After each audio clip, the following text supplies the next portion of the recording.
Bro, lu tahu nggak ada kasus terbaru nih terkait penyitaan uang 204 miliar oleh polisi nih? Kayak gimana beritanya? Lu belum tahu? Belum. Gua bacain beritanya nih.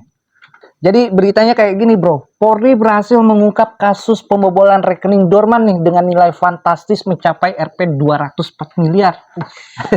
Ngeri. Ngeri. Lu bayangin 204 miliar, bro.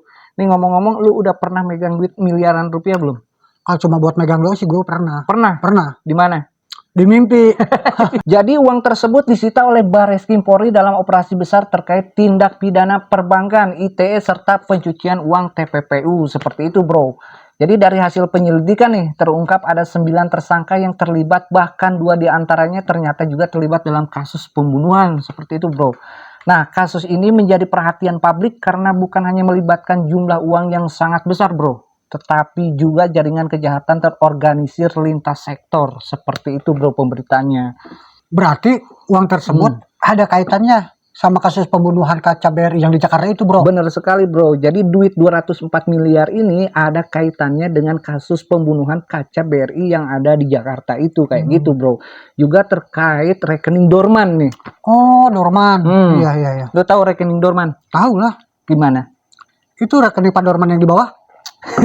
Jadi gini, bro, rekening dorman itu adalah rekening bank yang udah lama nggak aktif dipakai transaksi. Seperti itu, bro, ya. Jadi biasanya kalau dalam jangka waktu tertentu nih nggak ada aktivitas, rekening itu dianggap tidur alias dorman. Seperti itu nih, bro. Nah, ternyata justru rekening kayak gini tuh sering dimanfaatin sindikat buat aksi kejahatan perbankan. Seperti itu, bro. Nah, uang 204 miliar kan? Tuh. Disita polisi. Ya. Itu uangnya masuknya kemana? Pengen gua sih masuknya ke rekening gua. Itu sih maunya lo. Gue serius nih nanya. Serius ya? Oh, gue jelasin nih. Jadi gini, bro, uang hasil sitaan itu ditangani langsung sama Barreskrim Polri. Jadi prosesnya jelas nih, bro, ya. Yang pertama disita dan diamankan sebagai barang bukti, bro. Jadi nggak dimasukin kantong pribadi. Yang kedua dicatat dalam berkas perkara untuk kebutuhan proses hukum. Kayak gitu. Jadi dicatat nih, bro, ya.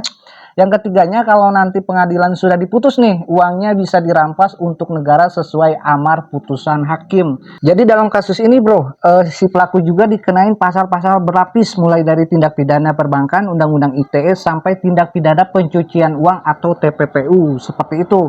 Jadi ancaman hukumannya bisa berat banget karena masuk kategori kejahatan terorganisir. Seperti itu, bro. Kalau gitu gue paham, bro. Oke.